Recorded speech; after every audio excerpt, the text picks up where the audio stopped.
La parole est maintenant à Monsieur Aurélien Pradié du groupe Les Républicains.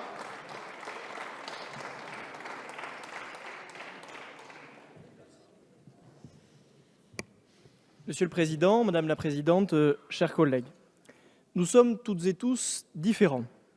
Nos parcours, nos convictions, nos tempéraments diffèrent parfois, même souvent. Mais dans nos différences, ici rassemblés, nous formons collectivement l'Assemblée nationale. De nos différences naît cette vitalité parlementaire qui ancre la République. Cette Assemblée nationale que beaucoup d'entre nous appréhendons peu à peu est bel et bien le lieu au sein duquel doivent s'exprimer nos différences, toutes nos aspérités. À l'heure où notre Assemblée espère se moderniser, nous sommes en droit, et peut-être même en devoir, d'élargir le débat et de partager nos inquiétudes et nos espoirs. Ce soir, notre Assemblée s'apprête d'abord à corriger une erreur, un dérapage, une sortie de route. Le groupe Les Républicains soutient la solution qui permettra de retrouver un équilibre politique nécessaire au sein du bureau de notre Assemblée. Mais pour autant, à l'heure où nous corrigeons cette anomalie récente, devrions-nous ne tirer aucune leçon de ce malheureux épisode ? Devrions-nous effacer l'ardoise du monopole politique de la questure ? Non, cet épisode ne peut pas s'effacer aussi vite. Et il nous faut avoir l'humilité collective d'en tirer au moins une leçon. Il aura donc suffi de quelques heures, d'une dose d'opportunisme, d'un peu de naïveté, pour négliger 45 ans de tradition républicaine. Depuis 1973, aucun gouvernement, aucune majorité, fût-elle écrasante et hégémonique, n'avait osé concentrer tous les pouvoirs de la gestion de l'Assemblée entre les mêmes mains. Toutes les majorités ont toujours veillé à ce qu'une des fonctions de questeur revienne au groupe d'opposition. Il ne s'agissait pas d'un arrangement ou d'une coutume désuète, non. Il s'agissait d'équilibre et de respect démocratique. Il s'agissait de partager la gestion de cette maison. Car tout pouvoir, s'il est mature, c'est que la concentration à outrance, toujours, le mettra en danger. Cet équilibre a volé en éclats, quelques heures à peine après que la nouvelle Assemblée soit installée.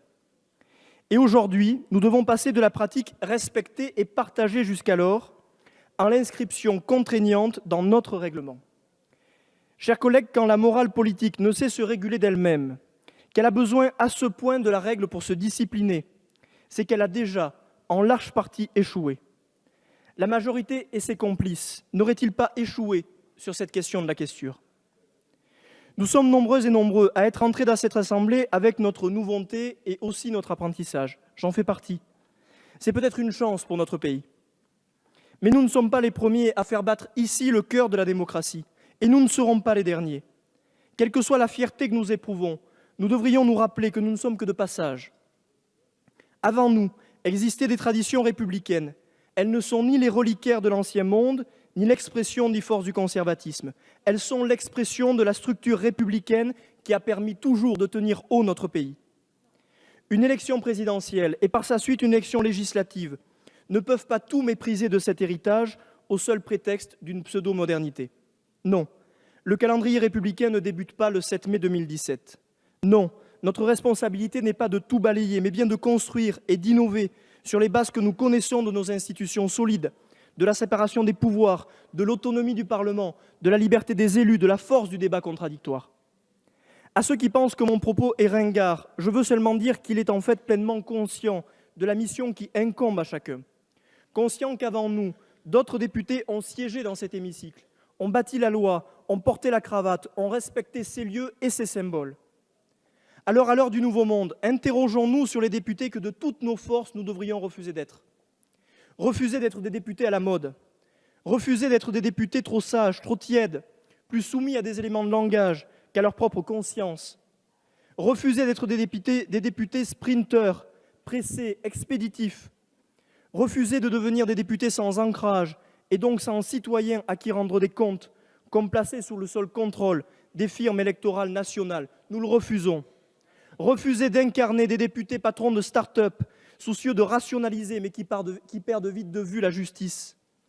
Refuser d'être des députés darty, responsables du seul service après-vente électorale d'un président de la République. refuser de se croire détenteur de la vérité sans jamais douter, comme persuadé que le seul fait majoritaire suffit pour avoir raison.